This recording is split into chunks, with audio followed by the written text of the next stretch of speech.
शांति।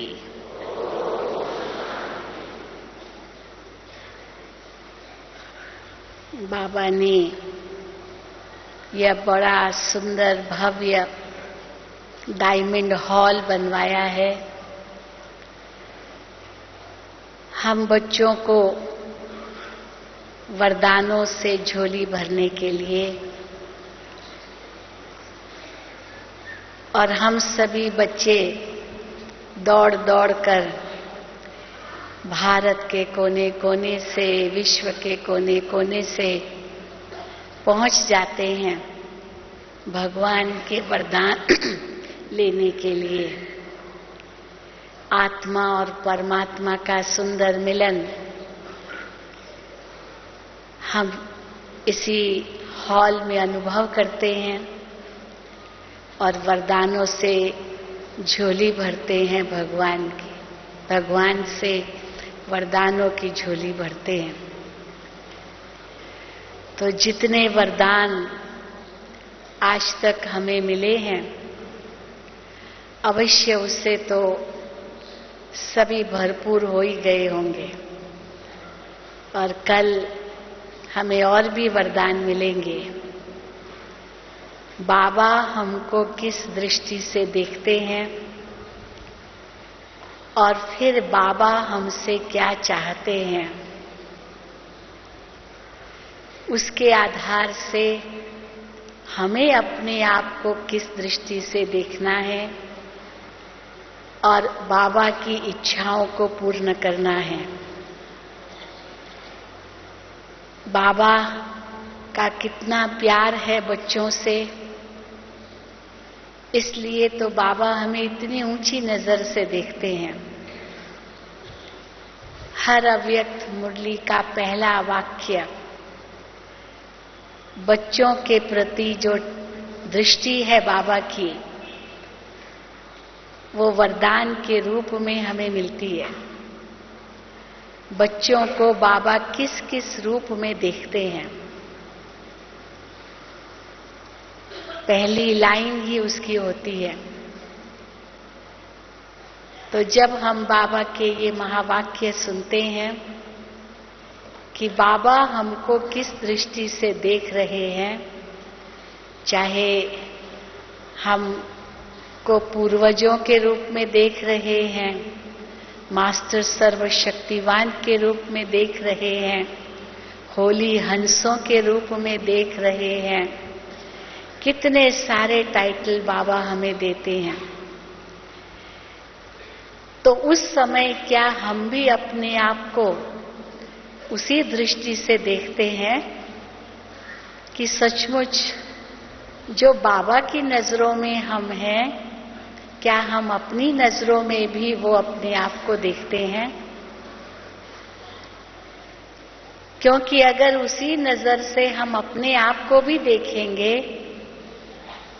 तो कितने फायदे होंगे। एक तो जो बाबा की दृष्टि में हम हैं, उसी अनुसार हम अपने आप को भी अपनी दृष्टि में उसी रूप में देखेंगे। और दूसरा, अगर हम नहीं हैं वो, तो अवश्य वह बनने का पुरुषार्थ करेंगे। क्योंकि दुनिया में हम देखते हैं कि मनुष्य अपने आप को बहुत हीन समझने लगा है। या तो अति हीन समझता है अपने आप को, जिसको इंफीरियरिटी कॉम्प्लेक्स कहते हैं, या तो अपने आप को बहुत बड़ा समझता है, सुपीरियरिटी कॉम्प्लेक्स। और जो अपने आप को हीन समझते हैं वो ये नहीं समझते कि हमें बदलना है। और जो अपने आप को बहुत बड़ा समझते हैं, बड़ा अभिमान है उन्हें, वो भी नहीं ये समझते कि हमें बदलना है। हालांकि बदलना तो दोनों को होगा। तो जो अपने आप को हीन समझता है उसको स्वमान में रहना होगा और जो अपने अभिमान में रहता है उसको नम्र बनना होगा,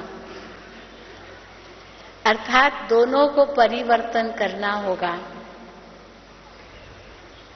और जितना अपने आप को परिवर्तन करते हैं उतना सबके दिलों को जीत सकते हैं।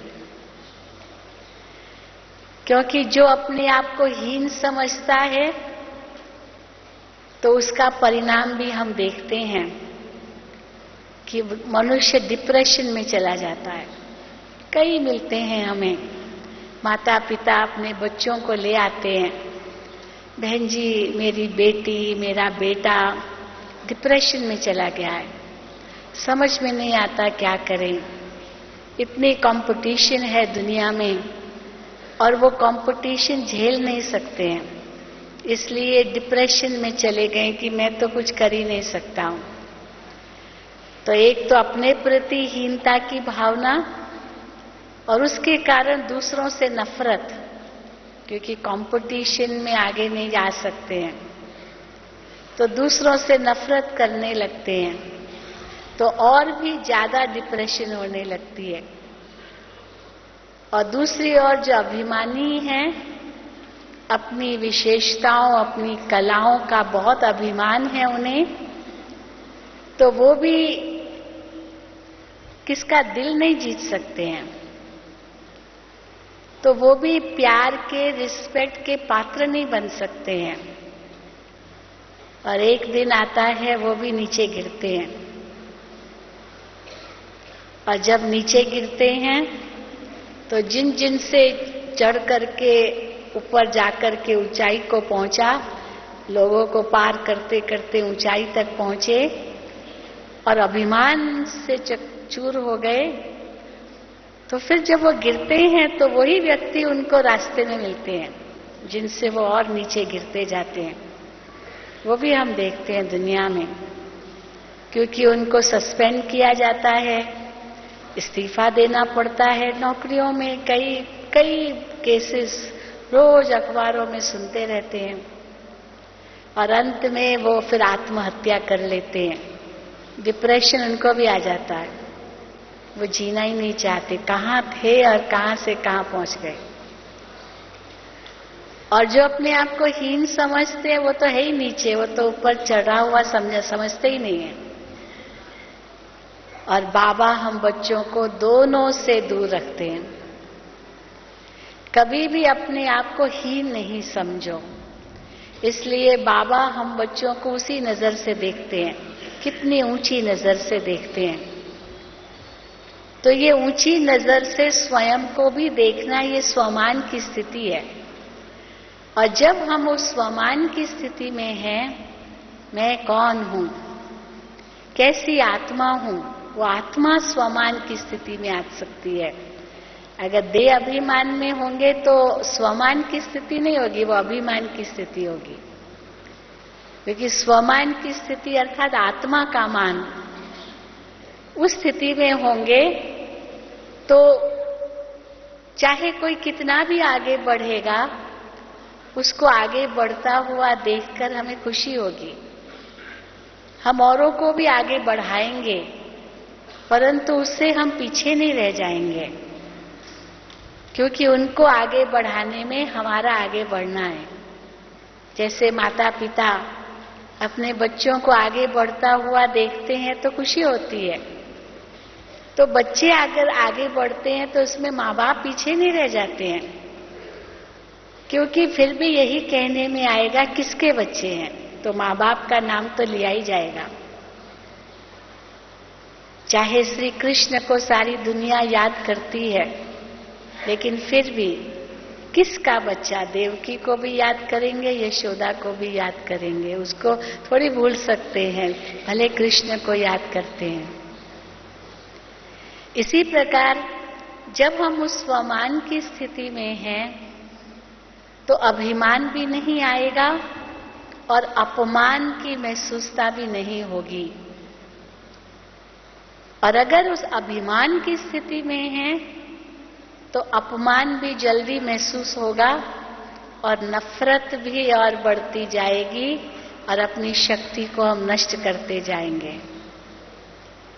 इसलिए बाबा हम बच्चों को कहते हैं स्वमान में भी रहो और उतनी ही नम्रता भी दिखाओ। जितने नम्र होंगे, जितने ऊंचे जाएंगे और उतना ही नम्र होंगे तो सदा ऊंचे ही जाते रहेंगे। और उसके लिए बाबा हम बच्चों को उस स्वमान की नजर से अपने आप को देखो, यह समझाते रहते हैं। परंतु स्वमान में देखते देखते अपने आप को ये भी न भूल जाएं कि स्वमान में तो हम हैं, परंतु वर्तमान वो स्थिति तो है नहीं। कई बार बाबा हम बच्चों को इतनी ऊंची बातें कहते हैं, तो जब हम अपने आप को देखते हैं, हम कहते बाबा तो भले इतनी ऊंची नजर से देखते हैं, लेकिन लगता नहीं है कि मैं ऐसे हूं। तो बाबा हमको उस नजर से देखते हैं और मैं नहीं हूं, तो उससे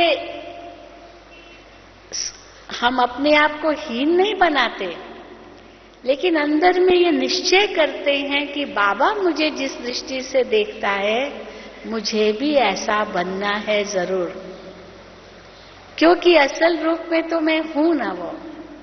तभी तो बाबा उसी नजर से देख रहा है, नहीं तो बाबा क्यों देखता उस नजर से। तो बाबा तो हमारा भविष्य देख रहा है, बाबा हमारा असली पास्ट जो पूर्व का है वो देख रहा है, तो वर्तमान को बाबा नहीं देख रहा है।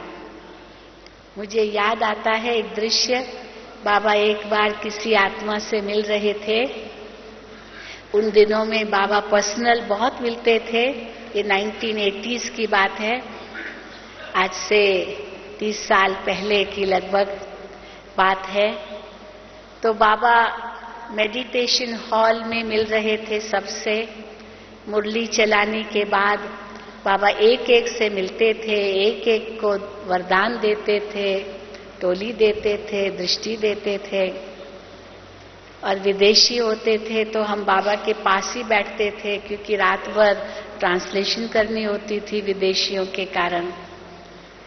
तो एक भाई, उसका टर्न था बाबा के पास आने का, लेकिन वो बाबा के पास ही ना आए।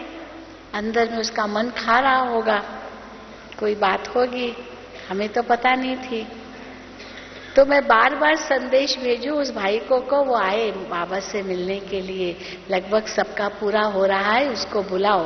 वो बैठा था दूर, देख रहा था, सुन रहा था, लेकिन नजदीक नहीं आ रहा था। तो बार बार मैं संदेश भेजूं, आखिर वो आया, क्योंकि कितनी बार संदेश भेजेंगे, आखिर वो उसको आना तो पड़ा ही, क्योंकि सबको देख तो सकते ना, ज्यादा तो भाई बहने उन दिनों में होते नहीं थे।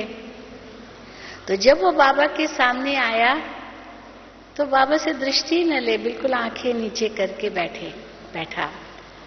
तो मैंने उसको कहा बाबा से दृष्टि लो, उसको थोड़ा इशारा किया तो दृष्टि देने लगा, फिर नीचे करे, फिर दृष्टि ले, फिर नीचे करे।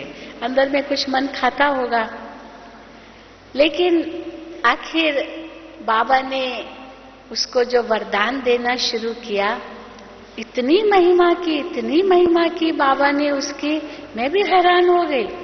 ये तो अपने आप को कुछ समझता ही नहीं है, बाबा के आगे दृष्टि भी नहीं ले पा रहा है, और बाबा उसकी इतनी महिमा कर रहे हैं। तो बाबा जाने और वो बच्चा जाने। तो इसीलिए बाबा, तो जैसे जैसे बाबा उसकी महिमा करता गया, उसके अंदर में खुशी आती गई, और धीरे धीरे उसका जैसी दृष्टि बाबा के ऊपर टिक गई, और उसके चेहरे में परिवर्तन आता गया कि बाबा ने उसकी बहुत महिमा की। वो शब्द तो मुझे याद नहीं है, लेकिन उसके चेहरे को ही मैं देख रही थी, क्योंकि ट्रांसलेशन कर रही थी, विदेश का भाई था। तो उसके अंदर इतना परिवर्तन आता गया, और उसके चेहरे पर खुशी आ गई। और फिर बाबा ने उसको टोली देते समय कहा कि बाबा तुमको इस दृष्टि से देख रहे हैं, आप भी अपने आप को उसी दृष्टि से देखो। बाबा आपका पास्ट और फ्यूचर देख रहे हैं, आप अपना वर्तमान देख रहे हो। तो आप भी अपना वो पास्ट और फ्यूचर देखो तो इस वर्तमान से आप उभर सकेंगे। इतना बाबा के अंदर उसके प्रति वो शुभ भावना थी। और आज जब उस भाई से हम मिलते हैं, वो कहता है, बहन जी बाबा ने तो मेरा जीवन ही बदल दिया, क्योंकि मैं तो यही समझ रहा था मैं तो कोई काम का नहीं हूं, लेकिन मेरे अंदर क्या विशेषताएं हैं वो बाबा ही जानता था। और आज बाबा की उन जिस दृष्टि जो मिली मुझे और जो वरदान मिले, उसके आधार से मैं आज इतनी स्थिति तक पहुंच सका हूं। तो कहने का भाव है कि बाबा हमको कितनी ऊंची नजर से देखते हैं, लेकिन उसके बाद उसने पुरुषार्थ बहुत किया कि बाबा हमको उस नजर से देख रहे, मैं क्यों नहीं देख रहा हूं अपने आप को उसी दृष्टि से। तो बहुत पुरुषार्थ किया और वो आकर के अपना पुरुषार्थ बताता था। तो मुझे याद आता है ब्रह्मा बाबा का पुरुषार्थ, क्योंकि गुलजार दादी जब प्रथम बार सूक्ष्म वतन का अनुभव कर रही थी, क्योंकि गुलजार दादी ही पहली आत्मा है जिसने सूक्ष्म वतन का सबसे पहले अनुभव किया, साक्षात्कार किया। हालांकि जब से वो आई तब से साक्षात्कार से जन्म हुआ उनका, परंतु सूक्ष्म वतन का साक्षात्कार सबसे पहले गुलजार दादी जी ने किया। इसलिए आज भी उनका ही ये सौभाग्य है कि बाबा का रथ बाबा ने उनको मुकर्रर किया है। पहले वो सतयुग का साक्षात्कार, श्री कृष्ण का, विनाश का, परम धाम का, वो तो जैसे अन्य संदेशियां करती थी वो भी करती थी, लेकिन सबसे पहले सूक्ष्म वतन का साक्षात्कार उन्होंने किया। और उसने देखा कैसे हजारों चंद्रमाओं की चांदनी में एक ऐसा वतन बिल्कुल सिल्वर कलर का, लाइट ही लाइट, और जैसे चांदी, जैसे चंद्रमा की चांदनी कैसे चारों ओर हो और उसमें हजारों चंद्रमाएं हो तो कैसी रोशनी होती है, ऐसी उसने रोशनी देखी। और उस रोशनी के बीच बाबा का चेहरा लाइट में, प्रकाशमय स्वरूप में, बहुत चमकता हुआ चेहरा। तो लेकिन दादी डर गई, सोचा पता नहीं ये क्या मैं देख रही हूं, क्योंकि उस रूप से बाबा को तो कभी नहीं देखा था। सोचा ये पता नहीं क्या देख रही हूं, तो एकदम से डर के मारे वापस आ गई जैसे। तो बाबा को आकर के ये बताया, तो बाबा को उत्सुकता हुई, ये बाबा का स्वरूप उस रूप में देखा, तो क्या देखा।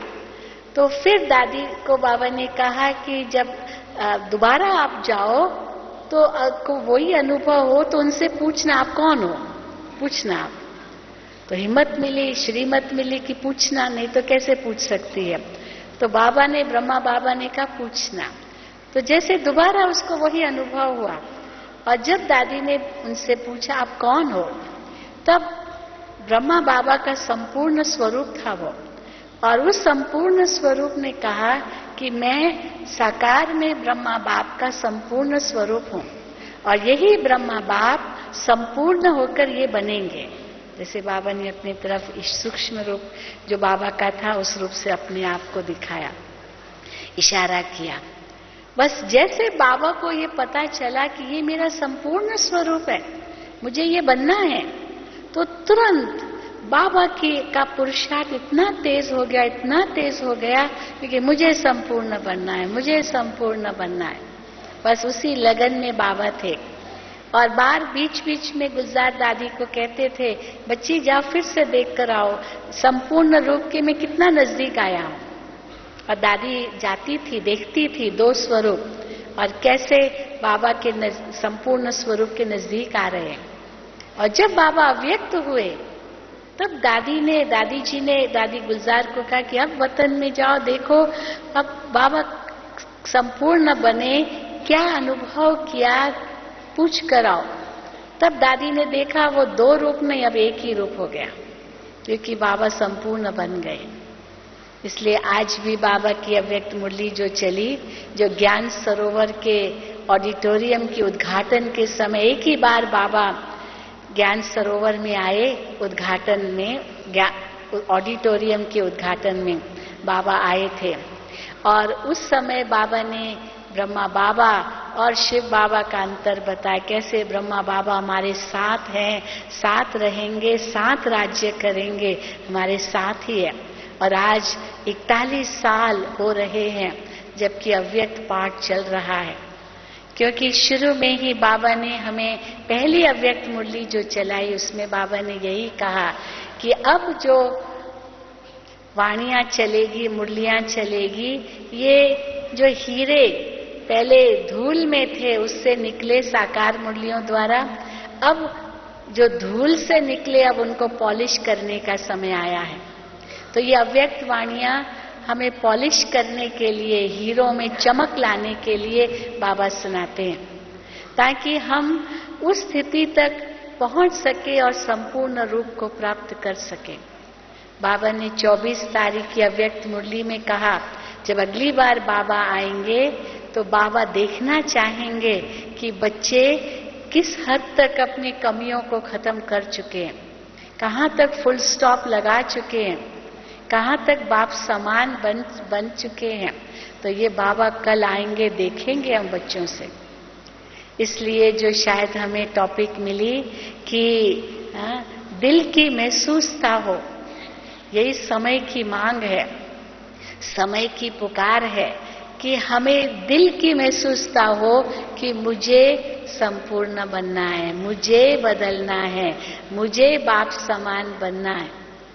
हम दूसरों को न देखें, किसी को न देखें और अपने पास्ट को भी न देखें।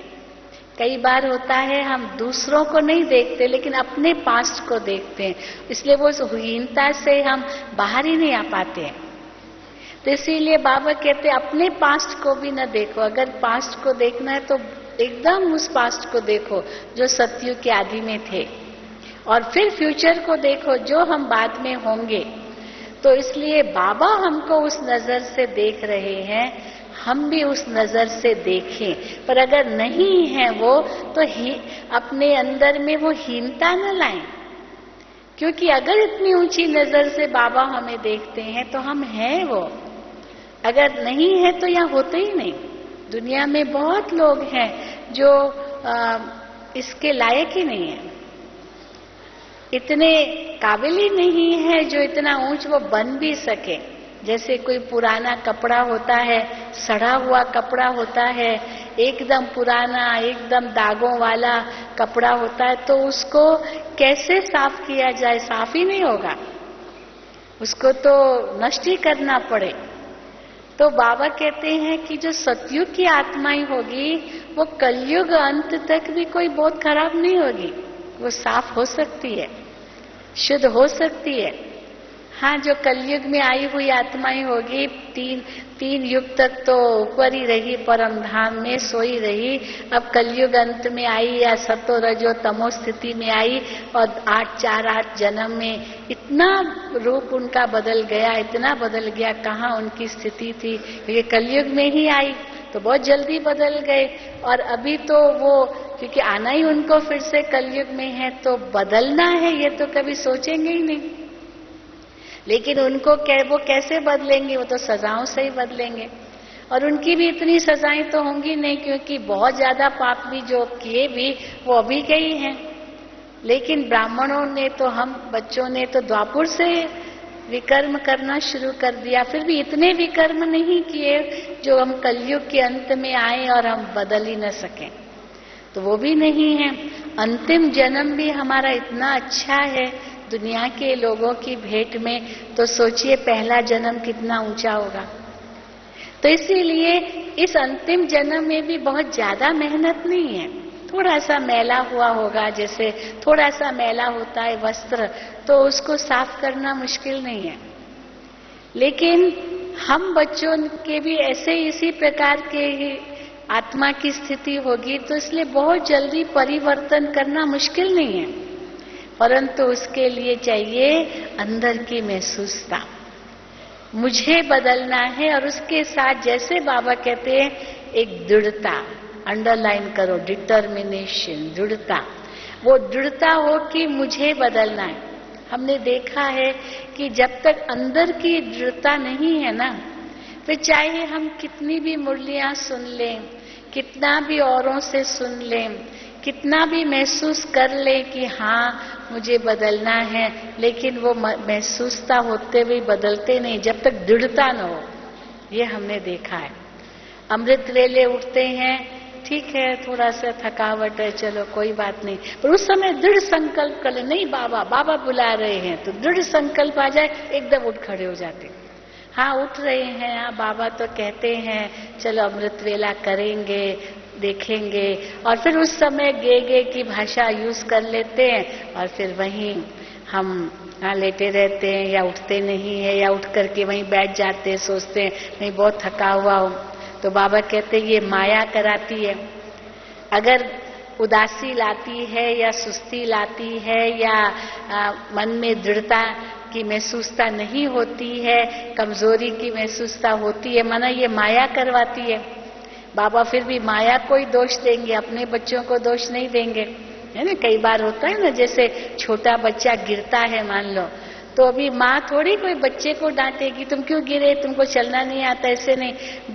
बच्चे को खुशी दिलाने के लिए माँ क्या करेगी, ये इसका कसूर है, ये धरती का कसूर है, छी ये धरती देखो तुमको गिरा दिया।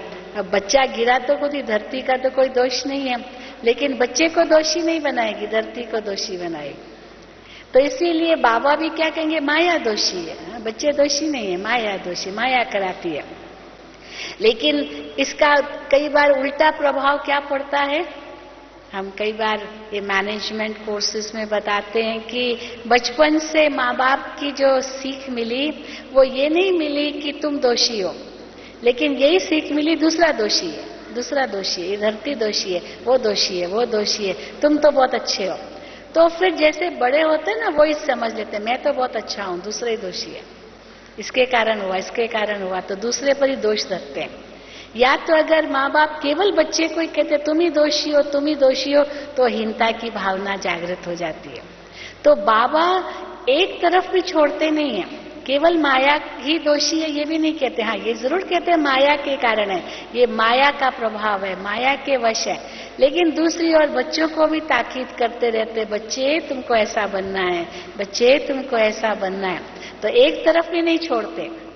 तो इसीलिए बाबा हम बच्चों को इतना ऊंचा उठा रहे हैं, हम भी अपने आप को उसी नजर से देखें। बदलना है पर उस हीनता की स्थिति में आकर के नहीं बदलें, उस ऊंच दृष्टि में अपने आप को देख करके बदलें, और दूसरे को भी दोषी न दें, दोषी न बनाए, क्योंकि है तो मेरे ही कर्म। अगर कोई विघ्न आते हैं, समस्याएं आती है, दूसरों के कर्म अनुसार नहीं होंगे तो मेरे ही, मुझे ही अपने हिसाब किताब चुकतू करने हैं, पर मुझे ही हिसाब, मेरे कर्म है, मेरे कर्म है, ये सोच करके भी हीन नहीं बनना है। चलो है कर्म तो चुकतू तो करना ही है, तो धर्मराजपुरी में चुकतू करने की बजाय यहाँ हम चुकतू कर ले। अगर उस निश्चय से भी हम अपना पुरुषार्थ आगे बढ़ाते रहते हैं, उसमें बाबा कहते हैं मेहनत भी नहीं महसूस हो, क्योंकि मेहनत महसूस होगी तो थक जाएंगे। कई भाई बहनें कहते हैं कि क्या करें बहन जी हम थक जाते हैं, पुरुषार्थ होता नहीं है। तो बाबा कहते थकते हो मना पुरुषार्थ करने का सही तरीका नहीं आता है। मेहनत क्यों लगती है, मोहब्बत में रहो, मोहब्बत में रहोगे तो मेहनत नहीं महसूस होगी, क्योंकि जहाँ प्यार है वहाँ मेहनत थोड़ी लगती है। माँ बाप बच्चों से प्यार करते हैं तो उनके लिए क्या नहीं करते, मेहनत थोड़ी लगती है, वो प्यार है। तो प्यार के खातिर मेहनत महसूस ही नहीं होती है, जहाँ प्यार नहीं है वहाँ मेहनत महसूस होती है। इसीलिए बाबा कहते मेहनत अगर लगती है इसका मतलब मोहब्बत नहीं है, और मोहब्बत है तो मेहनत नहीं है, तो थकावट क्यों होगी, और थकावट नहीं है तो उड़ते रहेंगे।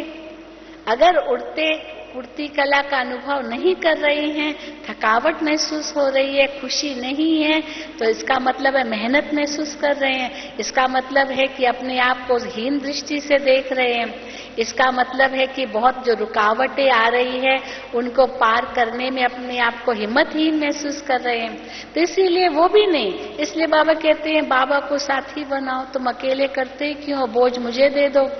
और सचमुच देखा गया है कि बाबा को हम बोझ दे देते हैं अपने आप, बाबा कैसे उसको सवार देता है, सचमुच सवार देता है।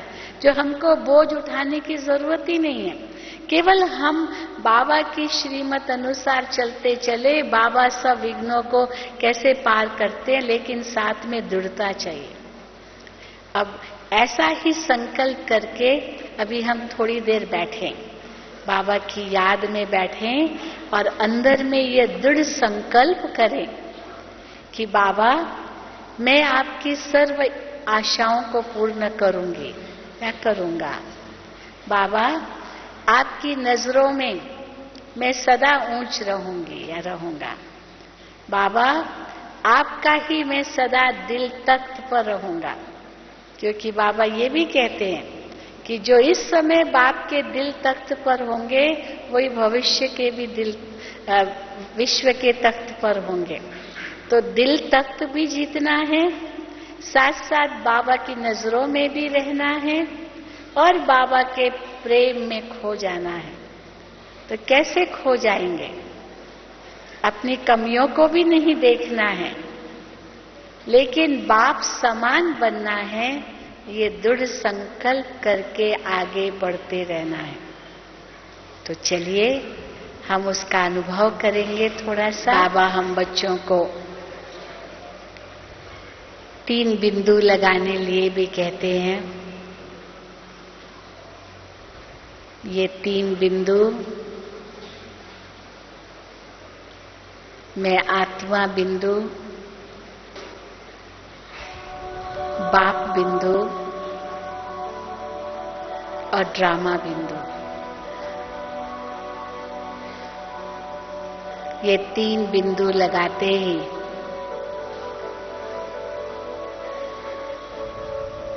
क्वेश्चंस सब समाप्त, प्रश्न समाप्त, तो आश्चर्य भी समाप्त, दुख भी समाप्त, चिंताएं भी समाप्त, भय भी समाप्त।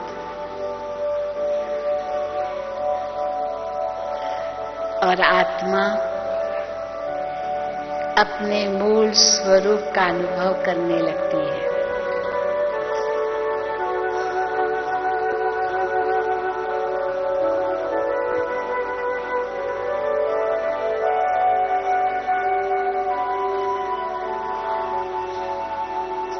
इस बेहद ड्रामा को देखते हुए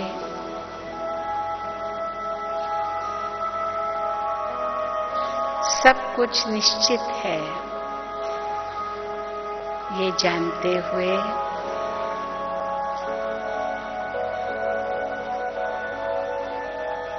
सब कुछ कल्याणकारी है, यह समझते हुए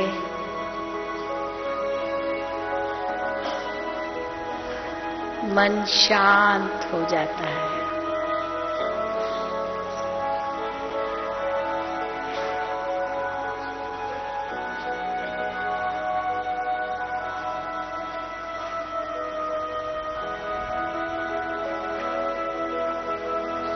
जिस प्रकार ड्रामा में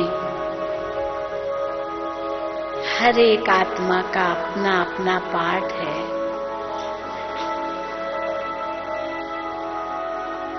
मेरा भी बहुत ऊंचा पार्ट है।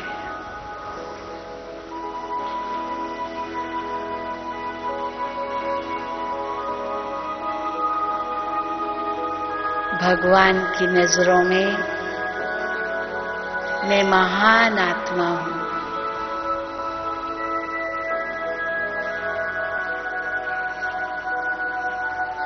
मैं पुण्य आत्मा हूं,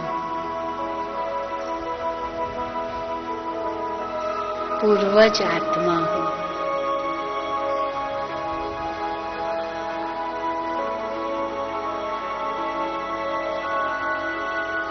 सर्व शक्तियों से संपन्न आत्मा हूं।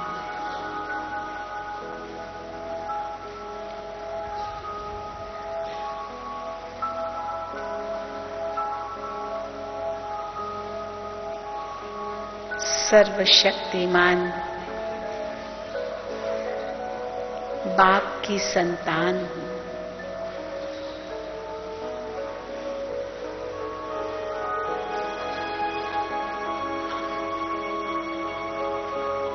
प्यारे बाबा के सम्मुख हूं।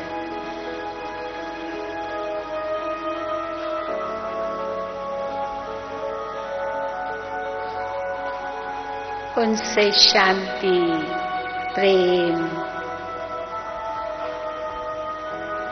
शक्ति की किरणें मैं आत्मा ले रही हूं।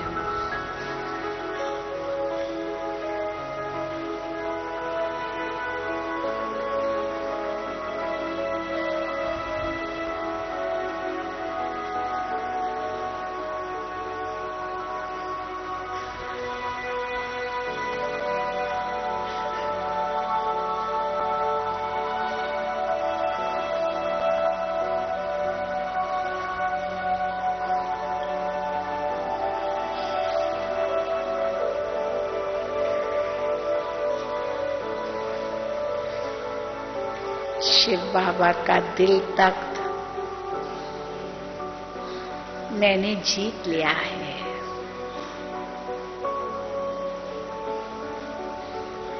बाबा की मैं आज्ञाकारी संतान हूं।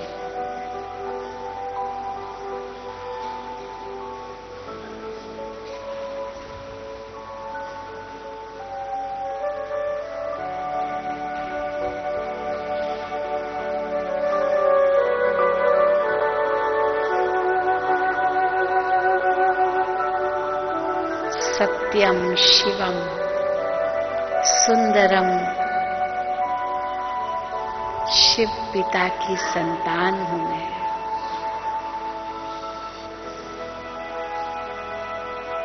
मैं आत्मा भी सत्य हूं।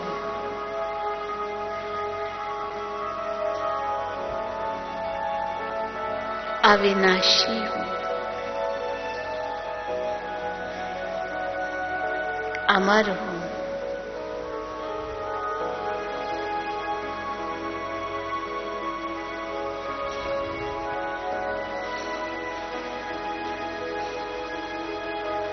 बाप समान विश्व कल्याणकारी हूं।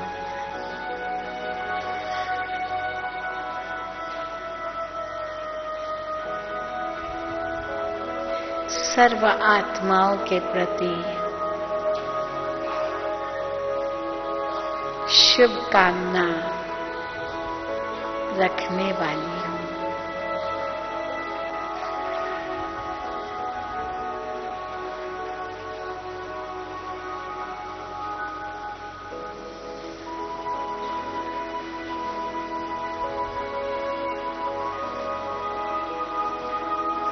बाबा की नजरों में समाने वाली हूं।